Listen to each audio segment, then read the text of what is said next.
And welcome into a very special edition of Let's Talk. I am your host, Chad Landers, and I have a very special show planned for you over the next half an hour. Thanks for joining me for this PIAA State Wrestling Preview Show.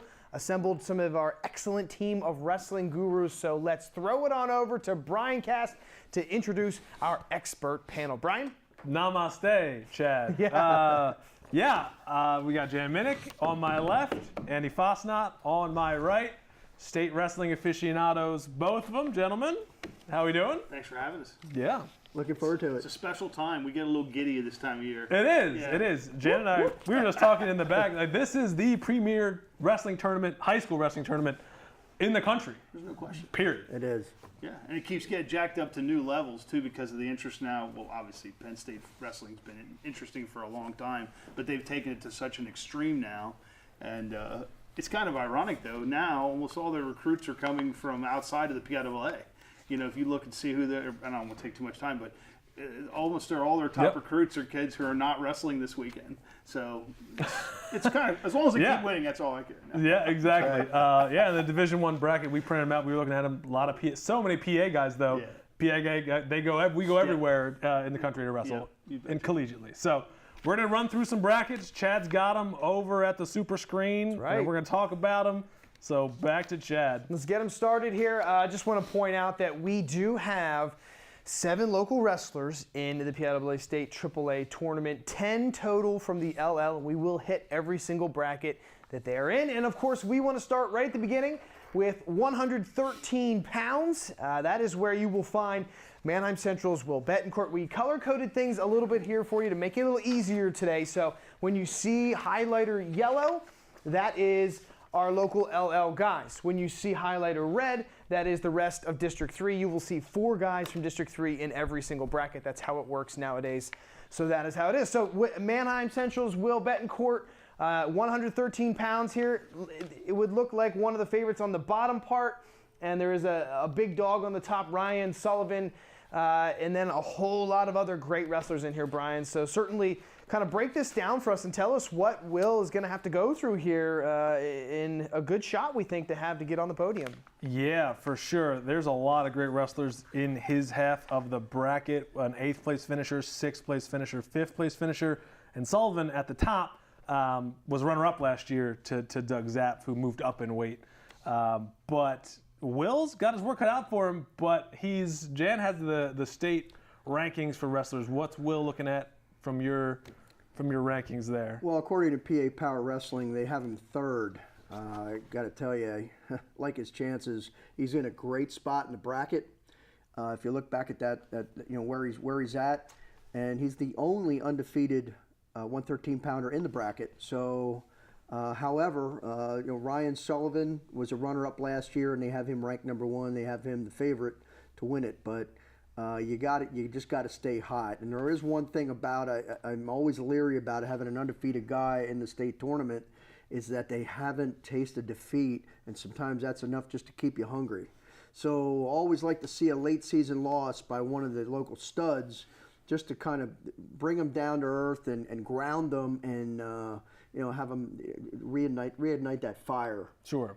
As it were. So I thought another interesting thing is that in round, we're assuming quarterfinal matchup is going to be against Luke Lucerne from Council Rock North.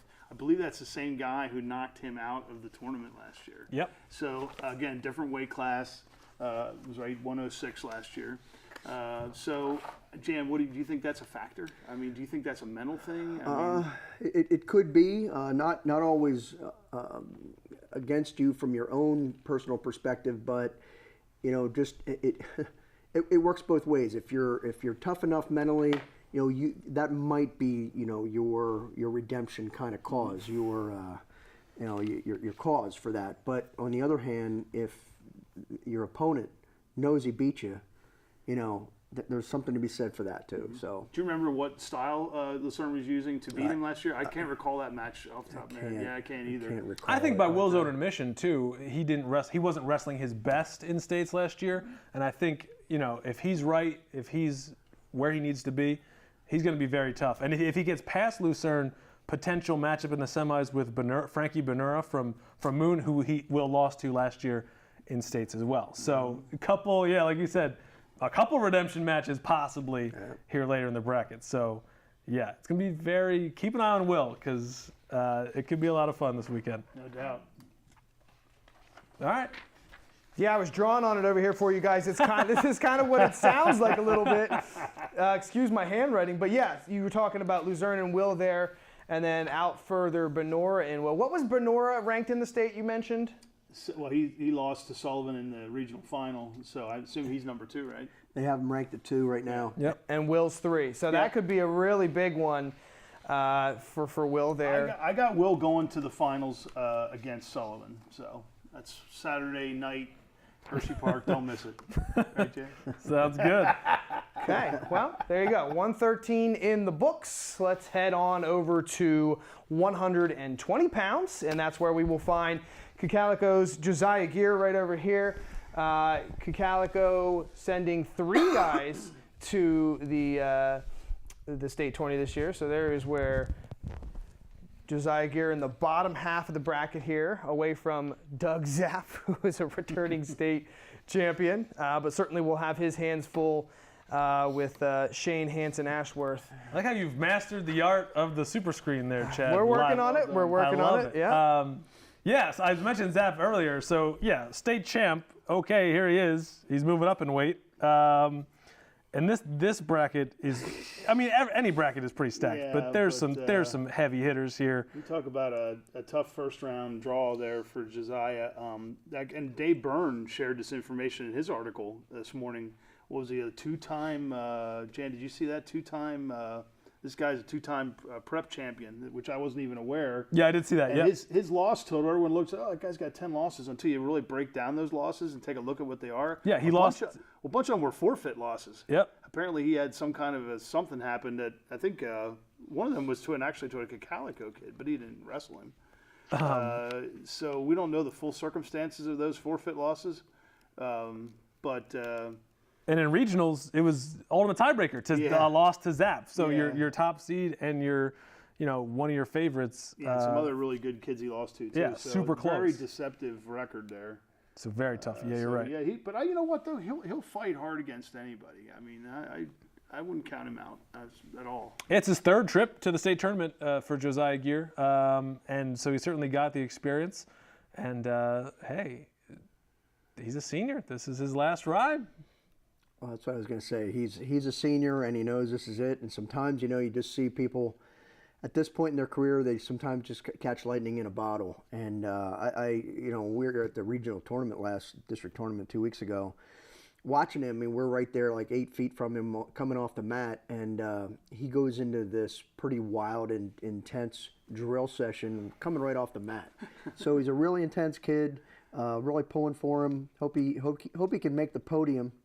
But it is a brutal weight class. Yep. Yeah, very balanced. I watched Pearson over the weekend. PCN had the District 11 championships on, and he's a tough customer. He's a real tough customer. And the District 3 champ, J.J. Wilson, also he's in the top half of the bracket there. He's a super great wrestler. He wrestled all season at 126, dropped to 120 for the postseason. So hasn't wrestled a lot of these guys. Maybe J.J. Wilson can make some noise too here at 120. All right, we gotta skip over some weight classes, and we will move right on to 132, and that's where we will find another Mannheim Central wrestler. There's only 2 in this state tournament, and that's Zacktzemre down here towards the bottom, wrestling in kind of a wrestle-in before he can get to the next round against Zachary Macy of, Charter Valley. He really had an amazing run there in districts, took the loss, and then on a nice streak. So do you think that he can continue any of that momentum and senior experience into his first trip here to States? Guys? How about that? Lost his first match, wins the next 5. He said, he had 2 options, either just flame out or suck it up and, get 3rd place and be super happy with it. So he did. Congrats to Zach. It's his first ever time in the state tournament. Pretty exciting for him. He's 35-6. So, yeah, what do you guys think about Zemer? Well, Jan would probably tell you as a coach, I'm sure he's had guys he's had to really encourage to get through that consolation bracket. It's a mental game and really impressive, right, Jan, to get through that the way he did. Yeah, you just got to take them one at a time, and you can't look past anybody. You got to have complete respect and just really live in each and every moment throughout each and every bout. And he did it, and what a great story that was to come back all the way to third. And so you see what a great storybook ending to his career, just to come off with a medal, some PIAA hardware. And looking at this bracket, going back to the beginning, they just changed this format. It used to be a 16-man bracket, but they changed it about 3 or 4 years ago. I think this might be the 4th year of this, where you have these pigtails. So you see a lot of buys right there in the bracket. That's because it's a 20-man bracket now. So the way they have it proportioned across the state is pretty much by population. The Southeast gets 5, everybody else gets 4, Northeast, South Central, and Southwest, except the Northwest rather gets 3. Yep. Which rounds out 20. So. Yeah, it's a gauntlet, and he will have I have him getting through his first match, and then he's going to run into one of the favorites at the weight, Patrick Gould, and he's really tough. I believe he lost his district final, but then he won the regional final. It's going to be. He's obviously shown he's very mentally tough, and he's ready for this, and I think. He'll battle anybody. Yeah, and even if he loses early, you never know. He could wrestle back and get on that podium. The Zacktzemre special. Yeah, you mentioned Patrick Gould. He's medaled at states twice, so a potential matchup there in the round of 16. Pretty tough. Yes. And no one mentioned Andrew Wirt. I was going top to mention of the bracket. right at the top. Central Dolphin Zone. Andrew Wirt has earned that and deserves it. Hey, we got to move on to 145 here, guys. And that is where we will find Garden Spot's Connor Finke right here in the middle section. Had a pretty good season, only has 2 losses on his record there, but found his way into 3rd out of District 3, so that's why he's kind of got himself in the situation he does here. This is a tough one because Sammy Sasso is at the top of this bracket and by all accounts is one of the best wrestlers in the country for his weight class. But Connor certainly has his hands full down here in this area with a Northampton wrestler and then potentially a Kiski area wrestler. Yeah, I think Chad and I looked at the national rankings last night. Sasso, the #1 wrestler in the country at 145, I believe. Yeah, I'm pretty sure. And an Ohio State recruit. So yeah. Thanks for bringing that up. And he's a returning state champion. Won the 138 bracket last year. So Sasso's tough. So for the most part, I would say everyone else is wrestling for silver or a place on the podium here. But yeah, what do you guys think about Finke? Obviously, he made a great run through states last year, sort of out of nowhere. I think he was the fourth qualifier from District 3 and surprised a lot of people. So here he's going to try to do it again from that third seed position out of District 3. Well, he got hot, and I think he'd be the first to tell you he wasn't really happy with his district performance, even though he was a regional, he was 3rd. But he kind of got out of his game in the semifinals and lost to a kid named Tate Nichter, who's a freshman. But so he lost that, but then he came back tough. I like his chances to medal. I do. I mean, he's got a lot. He's seasoned. A senior, comes from a great family of wrestlers.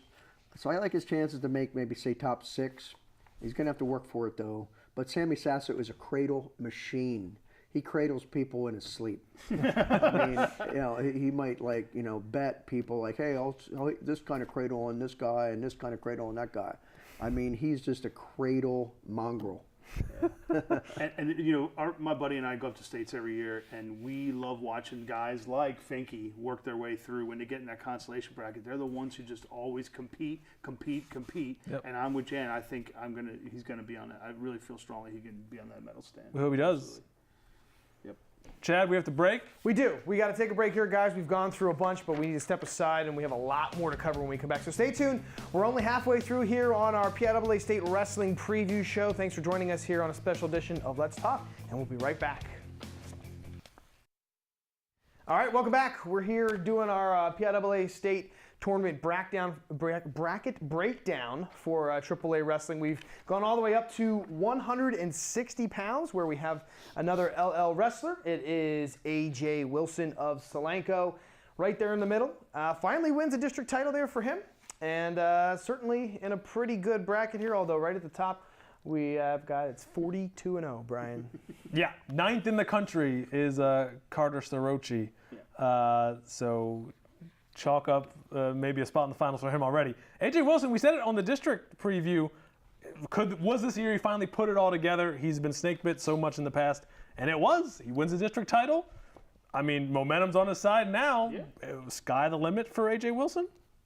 They have him ranked 5th, and I remember watching him at the district tournament. Man, and it doesn't matter what kind of lead he's got, he stalks you. He's always coming at you. And I mean, if you just watch his footwork, he's continuing to move forward. It doesn't matter if he's up by 1, down by 1, or up by 5.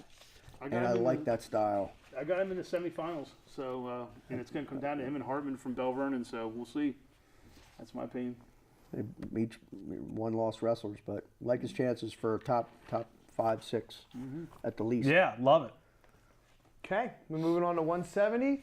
That is where we will find Salenko's Ben Root. Back-to-back Salenko fellows here.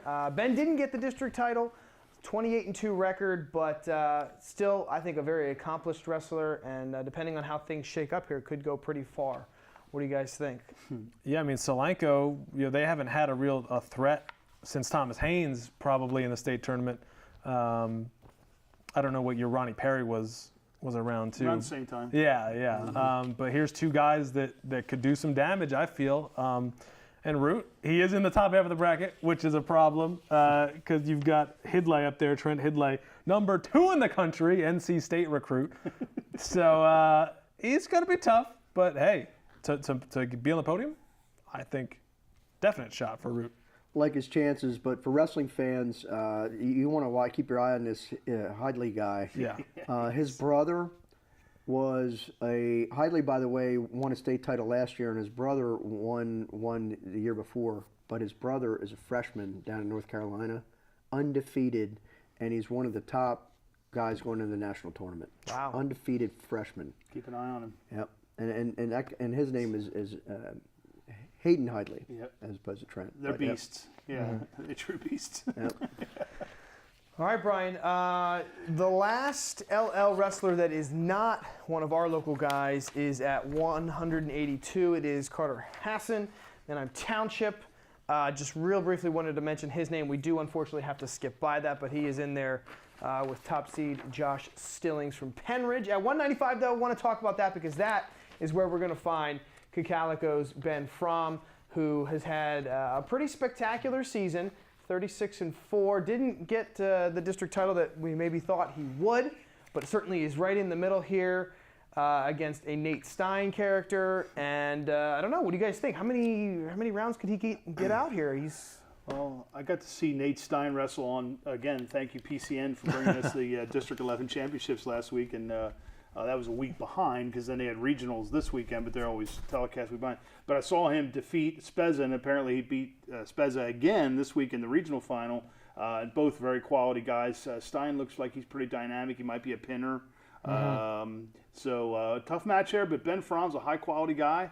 Obviously, we know his skills on the football field and on the wrestling mat. Yep. And I wouldn't count him out against anyone. We hope he's healthy. Looked like a bit of a lower leg injury, knee injury in the district final.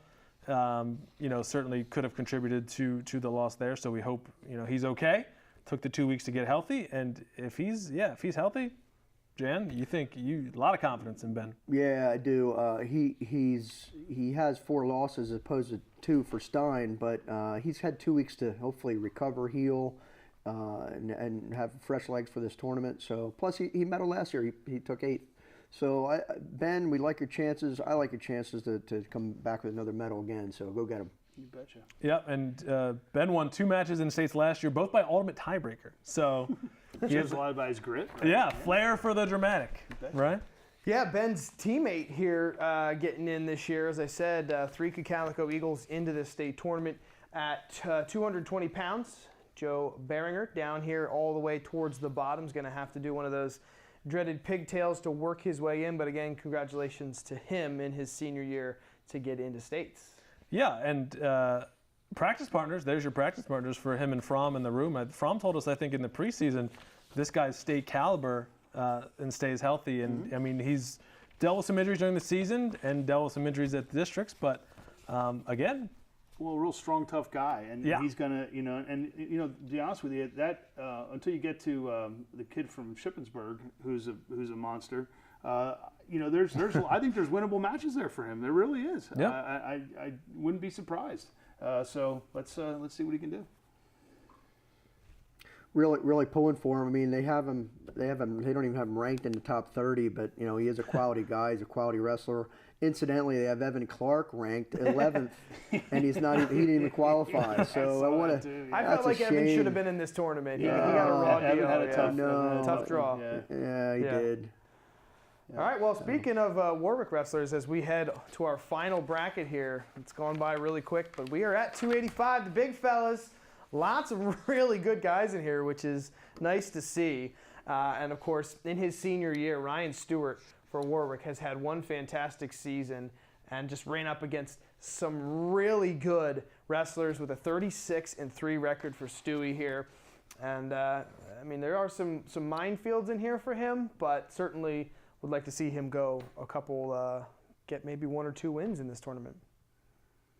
your top seed here, Isaac Reed, ranked 5th in the country, Lock Haven recruit. Lock Haven is building we like that. a dynasty, Yeah, absolutely. good. Jared That's good. Seeger from NM Central's there. Thomas Haynes is there. We mentioned him earlier. And Ronnie Perry and Chance Marsteller. So Lock Haven, watch out for them in D1 Nationals next weekend. If Chance Marsteller gets on a roll, he could do some damage. He could. But anyway, back to this tournament. Keep your eye on Michael Wolfram as well. He won the district. And he's ranked what, Jan? They got him at 4. 4. And I think that's just merely because he didn't do anything last year. He had such a hot season and just kind of fizzled at the state tournament. Man, you guys saw him wrestle at the regional district finals. He tech-falled. Yeah. He tech-falled Worcester in the first period. In Spencer Lee-like fashion, they said on the podcast. It was unbelievable. And I said in the district preview, only 2 guys had lasted the full 6 minutes with him. That's still true after the district tournament. So only 2 guys all year have lasted 6 minutes with Michael Wolfram. He's huge. Yeah. I don't know what he tips the scale at, but he's big and he wrestles like a 20-pounder. Yeah. And I'm talking 120. Yeah, he's taken it to another level. So Stewart not in his half of the bracket, thank goodness. But yeah, I mean, certainly Stewart disappointed probably with his finish, at districts. Certainly probably expected more. Where do you think his head's at coming into tomorrow? I know he's a senior. He's experienced. He's been around. He's been training hard with former standout from Warwick, Tommy Davini, and so they're drilling and training every day. I like his chances of going pretty deep and hopefully coming away with some hardware. Yeah, I mean he's going to run through a gauntlet of regional champions there in that bracket for sure. But with the 285 weight class, it's so different than any of the other weight classes. And there's so many 2-1 matches and 3-2 and overtime and ultimate tiebreaker. And if he's up for the challenge, he can do it. Well said. He can do it. This is where you see a lot of upsets. Is All 285. We got a break here, guys. When we come back, one final look and maybe some bold predictions from our expert panel. Stay with us. You're watching the PIAA State Wrestling Preview Show here on Let's Talk. All right, we're back here, PIAA Wrestling Preview Show. We're running out of time. We have time for bold predictions. One bold prediction from everybody, something that you're feeling confident in. Andy, what do you like? I'm going to have chicken fingers and fries every day I'm up there. Is that good enough? That's fine. I'm going to go out on a limb and say Will Betancourt is going to win it all. Wow, that is a bold prediction. I don't think there's if there's some of these categories where you have guys who are just head and shoulders above everybody else, and I wouldn't make that prediction. I think in this weight class, I think he has a very realistic chance, and I'm going to call it. So there you go. Love it. Jan? I like your prediction. I'm not going to predict him to win it, but I hope I'm wrong. I hope you're right, Andy. But he will be the highest placing finisher this weekend. Out of our 10 Lancaster County qualifiers, we come away with 4 medals. Like Nice. that. I will say, I'll stick with the Mannheim. Zacktzemre gets on the podium. That is my bold prediction. I think he was tough coming back, losing the first, winning 5. I love it. I think it happens again if he at some point loses in the championship bracket. He's definitely capable. Yep. Awesome. Chad, any bold prediction from Landers? I would just like to see a podium for one guy from Mannheim and one guy from Calico. So if we can get the double up there, that would make me really happy. And that's going to do it for our PIAA State Wrestling Preview Show. Thanks for everybody for watching us here. It all starts Thursday at the Giant Center, 4 o'clock. Our coverage 5 and 10. So tune in to BRC 11 and we will have you covered. Thanks for watching and have a great night.